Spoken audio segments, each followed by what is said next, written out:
Assalamualaikum warahmatullahi wabarakatuh. Waalaikumsalam warahmatullahi wabarakatuh. Alhamdulillah.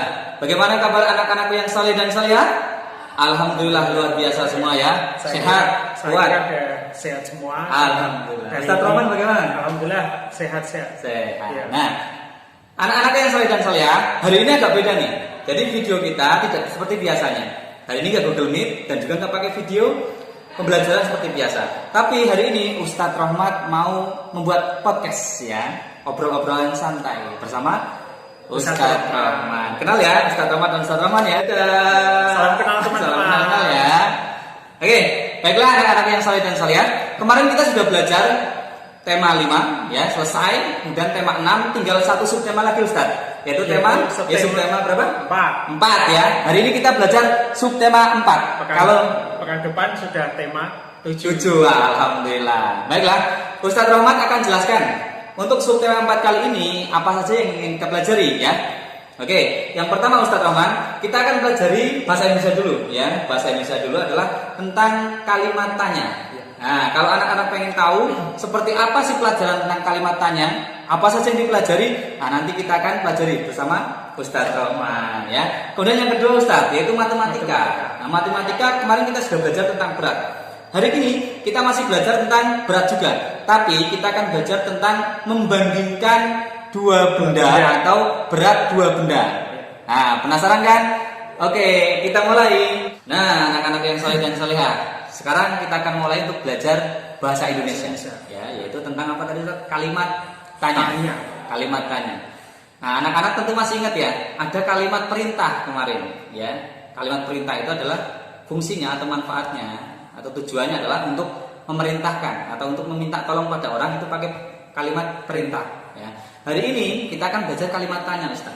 Nah, kira-kira manfaat atau tujuan kita bertanya atau membuat kalimat tanya untuk apa Ustaz? Iya, teman-teman, tujuan kita membuat kalimat tanya itu untuk menanyakan sesuatu atau menggali informasi kepada orang lain. Betul ya? Betul.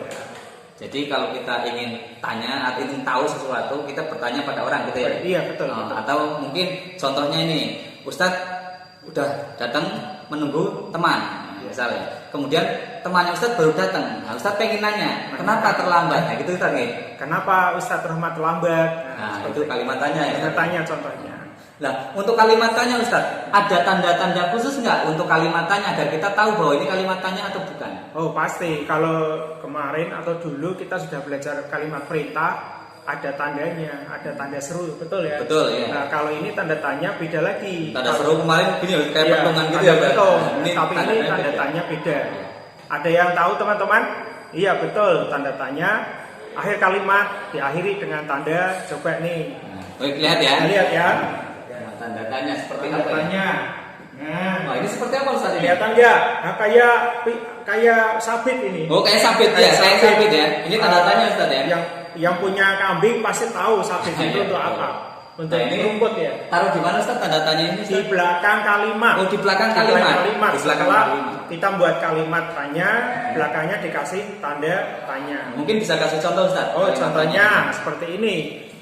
Ustadz Rahmat, tadi sudah sarapan belum? Oh, baru tanda tanya. Baru tanda tanya. Oh iya, Ustadz Rahmat sudah sarapan belum? Kemudian tanda tanya. Tanda tanya. Contoh kalau lagi, nggak ada tanda tanyanya berarti bukan kalimat tanya bukan ya? tanda, bukan kalimat tanya. Oh, betul. Ya, kalau kalimat perintah beda lagi. Tolong ambilkan buku itu. Nah, itu tanda seru. Seru ya, yang baris kemudian titiknya di bawah. Karena itu kalimat perintah. Nah Ustaz, ketika kita sudah tahu ya, tujuan kita bertanya adalah untuk menggali informasi atau untuk ingin tahu informasi. Betul. Kemudian yang kedua, kalau membuat kata tanya atau bertanya, maka harus diakhiri dengan tanda tanya. Nah, mungkin Ustaz bisa contohkan ya, nanti bisa anak-anak bisa memahami benar-benar. Oke. Ya, jadi nggak bingung ya. Perhatikan nih, Ustaz mau membuat kalimat yang belakangnya ada tanda tanya, dan kalimat ini merupakan contoh kalimat tanya ya, yang pendek saja.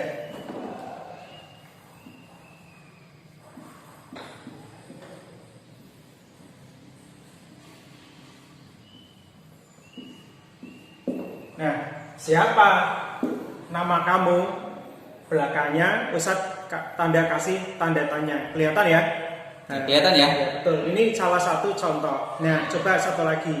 Kalau cara membacanya yang tepat, ini yang benar. Siapa nama kamu? Belakangnya ada tanda tanya. Nah, intonasinya ini seperti itu. iya, intonasinya seperti ini. Nah, tadi juga di kalimat itu ada sesuatu yang sedikit mengganjal saya, Ustaz. Ya. Kalau kemarin kita pernah membahas tentang permintaan maaf, itu harus ada kata maaf. Betul ya?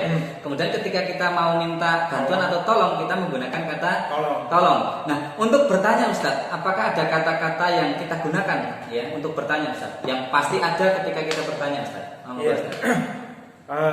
Contoh kata ketika kita buat kalimat tanya itu ada beberapa. Yang pertama apa?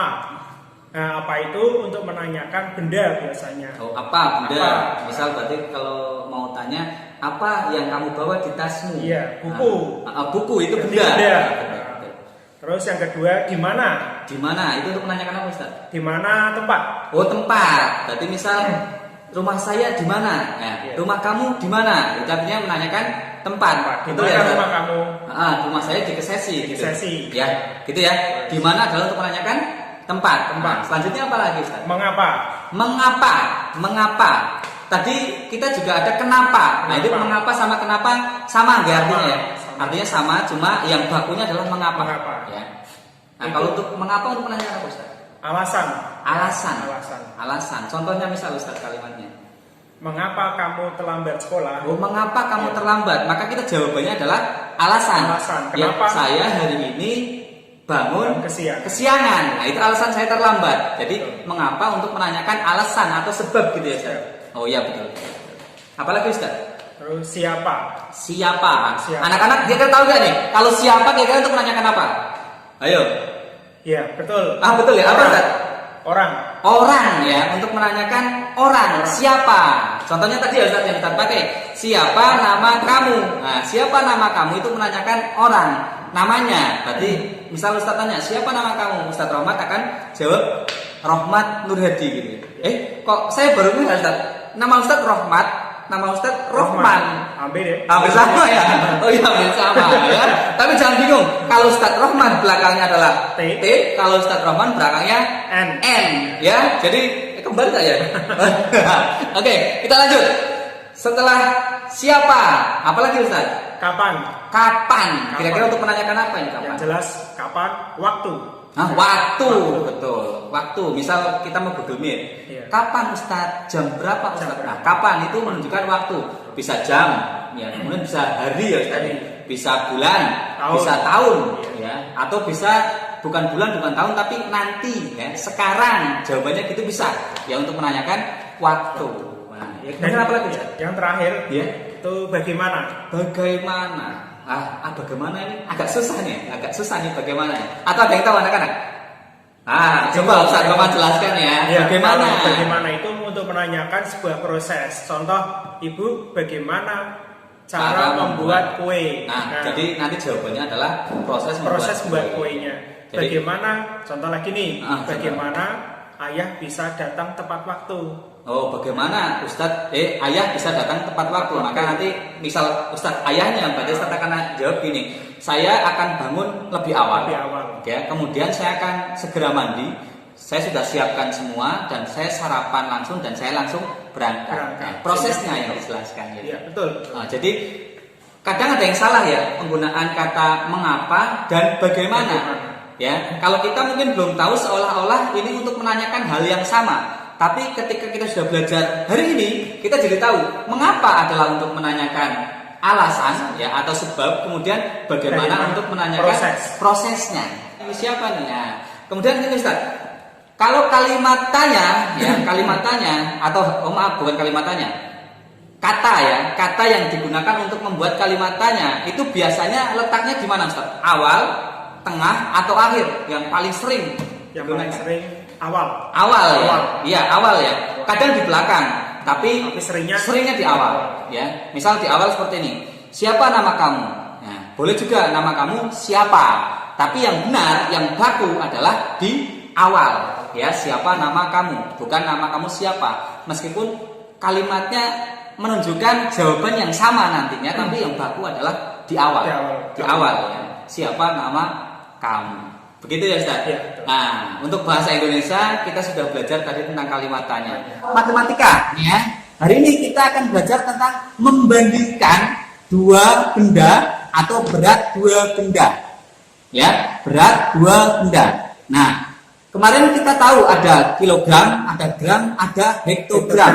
Nah, ini kita sebelum ke benda, kita akan coba membandingkan antara masing-masing ukuran berat ini, mana yang lebih berat. Contoh, Ustadz punya 1 kilogram dengan 1 gram. Ya sama-sama 1 kilogram dan 1 gram. Berat mana Ustadz? Ya, yang jelas ya berat 1 kilogram. Nah, berat 1 kilogram. Kenapa? Karena 1 kilogram sama dengan 1000 gram, gitu ya Ustaz ya. Jadi 1 kilo itu 1000 gram. Jadi kalau 1 kilo dengan 1 gram, ya tentu lebih berat 1 kilo. 1 kilo. Karena ketika dibandingkan, ketika harus disamakan dulu gram ke gram. Jadi 1 kilo sama dengan 1000 gram.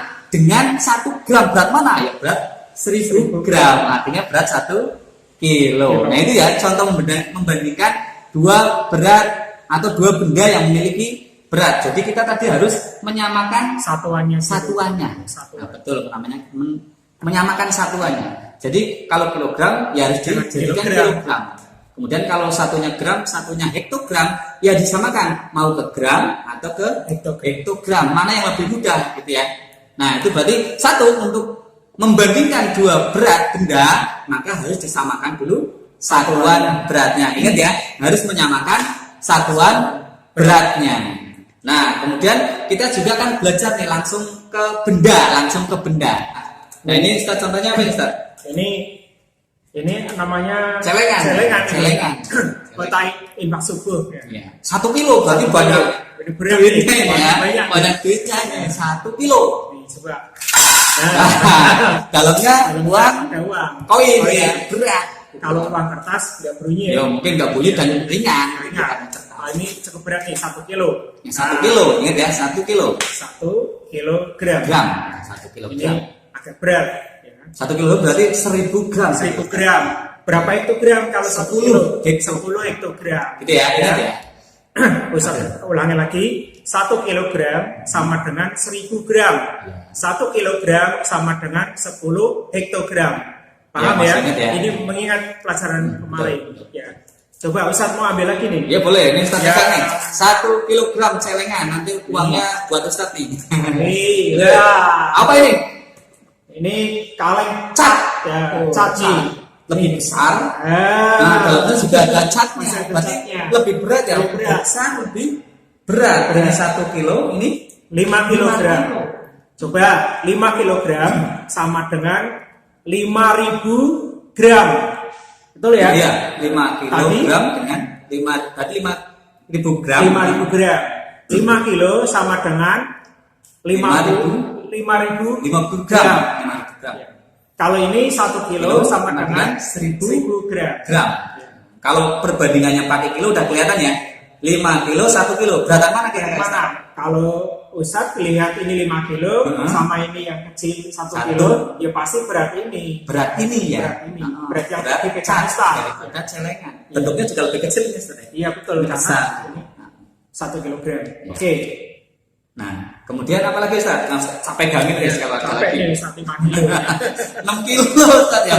Ustaz bawa 6 kilo. 6 kilo karena apa? 5 kilo ditambah 1 kilo. Jadi 6 kilo. Kemarin kilo. kita belajar itu. Nah, Ustadz ternyata punya nih satu lagi. Nah, apa itu? Ini walaupun lebih tinggi, tapi ini lebih ringan. Ya. Beratnya 3 kilogram. Coba, ini Ustadz Romat tak suruh pegang semua. Jadinya berapa ini? Coba. Nah, Ini berat banget Ustaz. berapa Berat kilo ini? sekali. Ustadz Romat 3 kilo, Iya. 5 kilo, 1 kilo. berapa coba? Nah, tambahkan ya Ustaz. Iya, 9. Ya, 3 tambah 5 berapa? 8. 8 tambah 1 Berarti ya 9 kilogram. 9 kilogram. 9 kilogram itu sama dengan titik-titik gram. Nah, berapa? 9 kilogram sama dengan berapa gram? Ya, kalau rumusnya kan 1 jadi 1000. Jadi kalau 9 tinggal ditambah 1000 atau 03, berarti 9.000 gram. Berat sekali. Gampang ya? Nggak susah. Aduh, berat Ustaz, tolongin Ustaz. Ya. Nih. Oke. Taruh dulu. Nah, taruh dulu ya. Nah, jadi kita sudah membandingkan nih tadi tentang satuan berat. Kemudian kita juga langsung membandingkan 2 benda atau 3 benda tadi ya, yang masing-masing mempunyai berat. Nah, Ustaz pengen nanya Ustaz, tadi kan jelas nih ya, ini 1 kilo karena lebih kecil gitu ya, kemudian ini 5 kilo karena lebih besar. Apakah besarnya benda itu pasti lebih menentukan bahwa itu lebih berat dari benda yang kecil Ustaz? Ini kaleng 1 kilo karena dalamnya ada koinnya ya. Ada koinnya. Tapi ini nyampe nggak sekilo? Nyampe nggak sekilo? Nggak ada. Ini cuma kurang lebih ya setengah kilo. Gede mana coba? Gede mana? Ya. Gede jam. Tapi ini lebih ringan. Berarti besar benda itu belum tentu lebih berat. Menunjukkan lebih berat. Ya. Karena bahan juga menentukan ya. Ini koin berarti pakai logam, ini pakai plastik. Gitu ya. Paham ya? Atau contoh lain seperti balon. Balon sebesar sini ya. Kemudian dengan batu yang kecil segini nih. Beratan mana? Beratan batu. Tapi besaran mana? Besaran balon. Paham ya? Jadi besar tidak menunjukkan bahwa itu lebih berat. Kecuali bahannya sama, maka pasti lebih berat. Seperti anak timbangan ya Ustaz. Kecil, besar, besar, besar. Yang di timbangan pasar itu namanya anak timbangan. Kecil, besar, besar, besar, besar. Paling besar misal 2 kilo, lebih kecil sekilo, lebih kecil lagi setengah kilo, dan seterusnya ya sampai 1 ons. Nah itu tentang membandingkan berat benda. Nah kalau berat satu benda ya berat satu benda kemudian ditimbang dengan satu benda, gampang ya. 3 sama 5 berat 5 ya. Kemudian 3 dengan 1 berat 3. Nah sekarang Ustadz, kalau Ustadz misal gini, timbangan sebelah sini ada 3 sama 1 Ustaz. Berarti kita namanya membandingkan kelompok benda. Membandingkan kelompok benda. Jadi bendanya bukan cuma 1, tapi ada 2, 3 atau lebih. Seperti telur misal, telur 1 kilo isinya berapa? Kalau setengah 8, kalau sekilo berarti sekitar 16. Loh, kalau Ustaz tahu sering beli telur. Ya. Nah, jadi bisa untuk kelompok benda digabungkan, kemudian nanti kita timbang berat yang mana. Nah misal Ustaz, saya punya 3 kilo dan 1 kilo ya, kemudian saya mau timbang dengan cat yang beratnya 5 kilo. Lebih berat mana? Yang Ustaz pegang atau yang Ustaz Rahman pegang? Nah coba coba ya. 1 3 tambah 1 4 kilo. 4 kilo. Sebelah sini 4 kilo. Yang Ustaz pegang itu walaupun 1 tapi ini 5 kilo. 5 kilo. Berat mana? Lebih berat. Oh, berat ini ya Ustaz ya. 1 tapi lebih berat daripada yang 2. Iya, karena ini 5 kilo, ini 4 kilo. Nah, kemudian Ustaz, untuk membandingkan benda ya, kan kita biasanya memakai kata-kata tertentu ya. Iya. Nah, contohnya Ustaz, misal ini dengan ini. Berarti bagaimana Ustaz? Berarti kalau ini ya 5 kilogram itu lebih berat daripada 1 kilogram. Betul ya, paham ya? Coba kalau dibalik. Ya. Ustaz bacanya dari sini nih, ya. 1 kilogram lebih ringan, lebih ringan daripada 5 kilogram. Ya, celengan lebih ringan daripada cat. Ya, lebih ringan daripada cat. Ya, jadi kalau berat atau lebih tinggi, lebih besar, itu artinya lebih berat. Tapi kalau lebih kecil, itu artinya kecil bukan bentuknya ya, tapi nilainya, nilai beratnya. Maka pakai katanya adalah lebih ringan. Ya, lebih ringan, lebih berat. Nah, misal Ustaz, tadi saya udah punya ini nih. Nah, 1 kilo ya, 3 kilo ditambah 1 kilo 4 kilo. Ustadz punya ini setengah, kemudian ditambah jam setengah. Ustadz timbangkan di sini, berapa kira-kira? Setengah tambah setengah 1. Ya, tambah 1 kilo 2 kilo, ditambah 3 kilo 5 kilo. 5 kilo, ini juga 5 kilo. Nah, kata-kata yang pas Ustadz, bagaimana? Kata-kata yang pas. Benda yang dipegang Ustadz Rahman. Ya, dan Ustadz Rahman. Berarti sama berat ya, sama berat. Berarti ini tandanya sama berat, seimbang. Kalau ditimbang itu imbang seperti ini. Nah, kalau lebih berat Ustadz Rahman berarti Ustadz akan ketarik ke atas. Ya, yang berat di bawah, yang ringan ke atas. Tapi kalau sama berat, ini maka seimbang. Kalau menggunakan kalau menggunakan timbangan pasar. Iya. Jadi ini dengan ini sama berat. Kalau ditulis di buku biasanya tandanya adalah sama dengan, ya, sama beratnya dengan. Makanya tandanya sama dengan. Alhamdulillahirabbil alamin. Terima kasih Ustadz Rohman ya yang sudah bersama-sama kita tadi menemani kita belajar tentang bahasa Indonesia dan matematika subtema 4 ya. Nah, sebagai penutup Ustadz akan menyimpulkan tadi selain ada lebih berat dari, lebih ringan dari, dan juga sama berat dengan ya, yang selanjutnya adalah ada yang paling ya, paling berat, kemudian paling ringan ya. Ustaz contohkan, di sini ada celengan tadi 1 kilo, kemudian ada teko 3 kilo dan cat 5 kilo. Ya, mana yang paling berat? Mana yang paling berat? Berarti yang paling besar. Ya, paling besar ukuran beratnya. Nah, 5 kilo adalah paling berat. Ya, paling berat di antara 3 benda tadi adalah kaleng cat. Ya, 5 kilo. Kemudian yang paling ringan. Yang paling ringan adalah kaleng atau celengan, ya, yaitu 1 kilo. Paham ya sampai sini ya? Jadi ada lebih berat dari, lebih ringan dari, kemudian sama berat dengan, paling berat dan paling ringan. Alhamdulillah. Kalau sudah paham ya, Ustadz cukupkan sekian, dipelajari, dipahami, ya. Jangan lupa jaga protokol kesehatan. Ya, kemudian apalagi belajar yang rajin. Setiap ada tugas dari Ustadz Ustadzah dikerjakan. Tetap semangat. Wassalamualaikum warahmatullahi wabarakatuh.